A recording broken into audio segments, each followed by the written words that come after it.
Эгерде саңа бир проблема келип тие турган болсо, мисалы үчүн машинеге түшүп кетип атып, авария путуң сынып калган болсо айтпа дейт.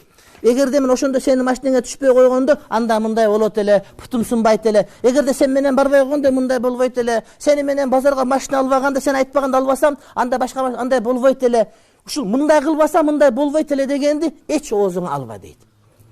Ал болушу керек болгон үчүн болду. Ал болбошу мүмкүн эмес эле. Аны бемарал ат душы кабыл алып кой болду. Болду ушу. Кыйнама өзүңү дейт. Эгер сага бир нерсе келе турган болсо дейт, айтпа сен. Ушундай кылбаганда мындай болбойт эле деп. Бирок айт, кадарулла ва ма шаа фаал. Алланын тагдыры, Алла каалаган болду деп айт болду. Фа инна лау тафтаху амала шайтан. Анткени лау деген сөз, эгерде ушундай кылсам, мындай болбойт эле деген сөз, шайтандын ишин ачып берип коет.